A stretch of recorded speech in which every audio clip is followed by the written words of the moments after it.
Уважаеми господин Телчев, ние сме младите журналисти от ООО Милев. За нас е истинска чест да се срещнем с вас днес.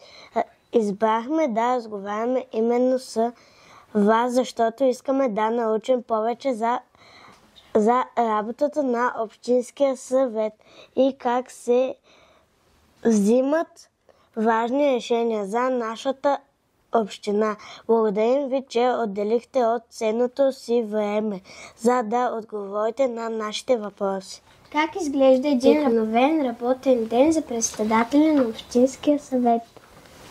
Първо, добре дошли на вас в сградата на община Садово и в кабинета на председателя на Общинския съвет. Надявам се, че това няма да е първото и последното ви идване тук. За всякакви поводи нашите врати са отворени и ще ви очакваме. Относно въпроса. Работата на председателя на Общинския съвет включва множество разговори с общински съветници, с граждани от общината, с кметове от общината. Ключовата дума за работата както на председателя, така и на Общинския съвет е диалог. Това мога да кажа. Какво ви мотивира да се занимавате с обществени дейности и да работите за нашата община? Основното, което в личен план ме мотивира е, че когато се реши даден обществен проблем и видиш задоволството сред своите съграждани от решаването му, енергията, която ти влива това задоволство и това, което виждаш от среща, е огромно и ти дава сили за следващи битки, които трябва да водиш.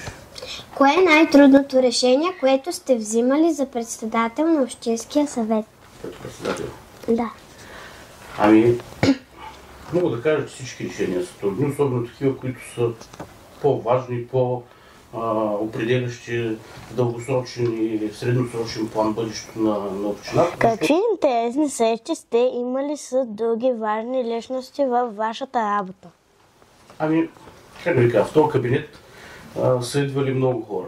Министри, депутати, хора от гражданските общества, председатели на политически партии. Нещата, които сме дискутирали през годините, са стотици. Как успявате да намерите баланс между работата си и времето за семейство? Това е много хубав въпрос. Общо взето, всеки, който се занимава с обществена дейност, независимо дали е политика или с неправителствена дейност, за да бъде успешен, цената е плаща семейството. Тук са чрез вас. Искам да се възползвам от възможността да се извиня на моето семейство, защото времето, което прекарваме тук, е много повече от това, което прекарваме с семейството си. Благодаря ви за въпроса, наистина много хубав. Но всеки, който реши да се занимава с обществена дейност, трябва да е готов да плати тази цена.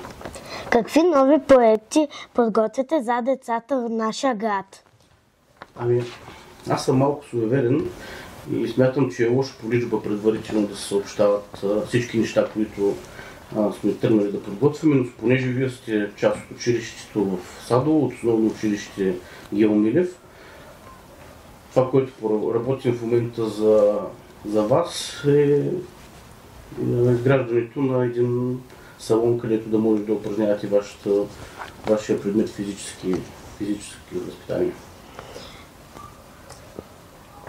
Как според вас би изглеждала общината ни след 5 години? Аз искам да отбележа няколко неща. Може би в повечето населени места след 5 години, благодарение на звеното, което изградихме за асфалтиране, повечето населени места ще бъдат изцяло асфалтирани и няма да има меки пътища в границите на населените места. Това може би един така, как да кажа, обикновен отговор, но когато нашия екип навлезне в общината, състоянието на уличната мрежа беше в окаяно състояние и сега смеем да твърдим, че все по-добро става. Кое е най-голямото предизвикателство в работата ви? Ами, то всичко е предизвикателство. Както когато трябва да причупиш тези хора и да успееш да ги вкараш в конструктивен диалог. Когато сте били учени, какви мечти сте имали за бъдещето? Ами, в личен план доста мечти съм имал. Като най-малък първо исках да стана лекар. След това исках да стана футболист. Даже се сещам тук с брата на една от вашите госпожи, доста ритахме футбол. След това малко по-късен етап започнах да тренирам карате. Разбрах, че футбола не е за мен. Имах мечта да стана добър каратист, може би и философията на карате след това ме направи доста така социално, обостри социалната ми нетърпимост. И именно за това може би започнах да се занимавам с обществена дейност. Общо взето доста неща съм си мечтал да бъда, доста неща съм мечтал да реализирам. Как младите хора могат да участват в развитието на града ни? Ами, всякак. Нашите врати винаги са отворени за всеки един гражданин, включително и за децата. Ако виждате някой проблем, който може да бъде решен от нас, заповядайте, ние сме тук, ще го обсъдим. Ако ни противоречи на някаква наша политика или ни пречи на някои други граждани, на някоя друга прослойка от обществото, надявам се, че ще успеем да отговорим на вашето искане. Какви спомени пазите от вашите училищни години? Много хубаво е. Много игри,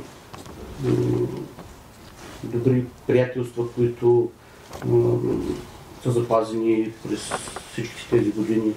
Аз основното училище съм се го завършил в Катуница, в основно училище Христо Ботев. След това съм учил в Пловдив, в професионалната гимназия по електроника и електротехника. Смятам, че това са едни добри спомени, както от това време, така и от хората, с които съм учил. Как решавате споровете между различните съветници в общинския съвет? Ами, пак ви казвам, трудно. Някой път е трудно, някой път малко по-лесно, но общо взето, когато търсиш конструктивния диалог, това изисква много време и енергия. Какво бихте променили първо в града, ако имахте неограничен бюджет? Ами много неща. Първите неща ще бъдат изграждане на канализационна система с пречиствателни станции във всяко едно населено място, понеже това е основен проблем, с изключение на Кочево, всички други населени места страдат от това нещо. И другото е изграждане на транспортни връзки между населените места с общинския център, с двата големи града, Асеновград и Пловдив, които са на близко разстояние до нашата община. Това са двата въпроса, които още на следващия ден ще бъдат. Каква е вашата мечта за бъдещето на нашия град? Ами аз ще разширя малко въпроса пак. За града, за общината, за държавата, за света. Мечтая си да видя една по-добра община, по-добър свят, по-добри хора.